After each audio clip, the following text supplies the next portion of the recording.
आखिर क्या मसला है गवर्नमेंट स्कूल की बच्चियों का? ये कैसा डरना है? ये कैसी जिद है? क्या इतना बड़ा मसला है कि डरने को तकरीबन एक हफ्ता गुजर जाने के बावजूद चूंका तू है? पहले सरकारी स्कूल के बसों के तेल कहाँ से आते थे? अब अचानक से तेल आना बंद क्यों हुआ? क्या यह एक मिली भगत है? इन सारे मामलात में महकमा तालीम क्या रोल प्ले कर रही है?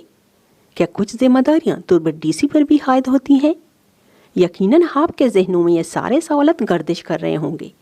सो इस वीडियो को शुरू से लेकर आखिर तक ज़रूर देखिए ताकि आपके दिमाग में चलने वाले सारे सवालत कुछ हद तक क्लियर हो जाएं।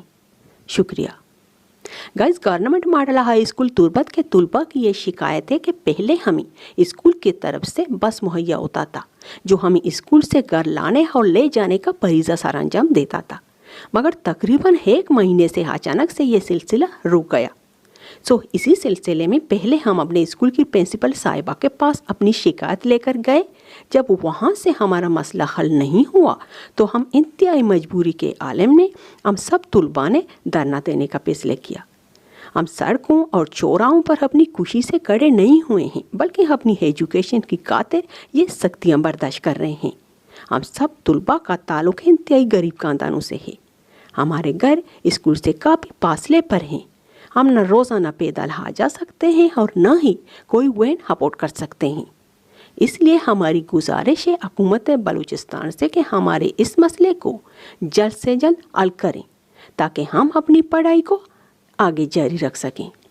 इसी सिलसिले में हम धरना देने वाली तुलबा से जब ये पूछा गया कि आपकी प्रिंसिपल साहिबा क्या कहती है इस बारे में, तो वो बच्चियाँ यूँ गोया हुई कि जब हम अपनी प्रिंसिपल साहिबा के ऑफिस में उनसे अपनी शिकायत लेकर गए तो उसने दो टोक लफ्ज़ों में हमें खबरदार करते हुए कहा कि आपके स्कूल की बस दोबारा ज़रूर चलेगी, मगर एक शर्त पर।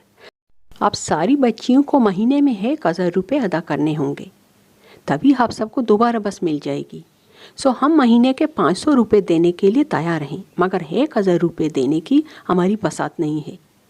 हमारी महकमा एजुकेशन वालों से और तुर्बत डीसी से ये पुरजोर अपील है कि जितनी जल्दी हो सके हमारे इस मसले को हल करें ताकि हम अपनी तालीम आगे जारी रख सकें।